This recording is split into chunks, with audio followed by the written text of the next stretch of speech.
ഒരുപാട് നന്ദി സുരേഷ് ബഹുമാന്യനായ അധ്യക്ഷൻ, രാജ്യസഭാ അധ്യക്ഷന് ഒരുപാട് നന്ദി. നമസ്കാരം. എനിക്ക് ഈ ടേമിൽ കിട്ടുന്ന അവസാനത്തെ അവസരമാണ് ഈ 0 hour സബ്മിഷൻ. ഞാനത് I didn't say last. Please. ഈ ടേമിലെ അവസാനത്തെ അവസരം. Sir, through you sir, sorry. And ഇത് മലയാള ഭാഷയുടെ പിതാവ് രാമാനുജൻ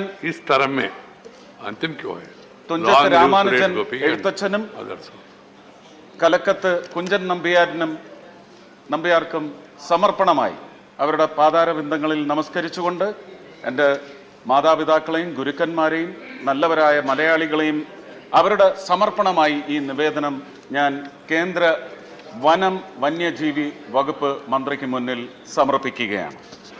സർ, വളർത്ത് ആനകളുടെ വാണിജ്യ വിൽപ്പന, കൈമാറ്റം എന്നിവ നിരോധിച്ചുകൊണ്ട് 1972 നിലവിൽ വന്ന വന്യജീവി സംരക്ഷണ നിയമത്തിൽ ഒരു ഭേദഗതി വരുത്തിയിരുന്നു. അത് കാരണം ഇന്ന് കേരളത്തിലെ ക്ഷേത്രീയ അതുപോലെ തന്നെ ക്രിസ്ത്യൻ പള്ളികളിലെയും മുസ്ലിം ആഘോഷങ്ങളിലെയും ഒക്കെ ആനയുടെ സാന്നിധ്യം, എണ്ണം വളരെ ഭീതിപ്പെടുത്തുന്ന രീതിയിൽ കുറഞ്ഞു വരികയാണ്.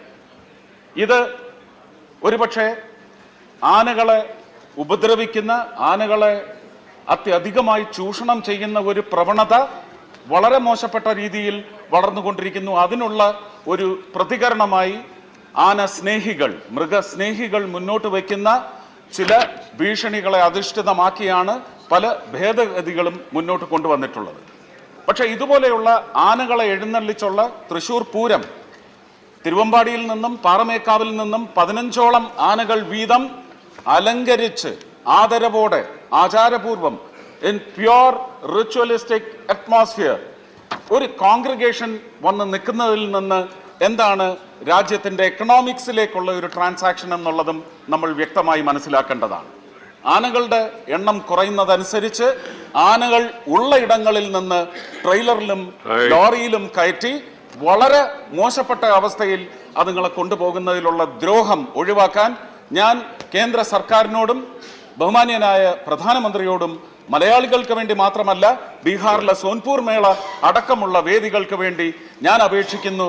ഈ നിയമങ്ങളിൽ ഗണ്യമായ മാറ്റം വരുത്തണം.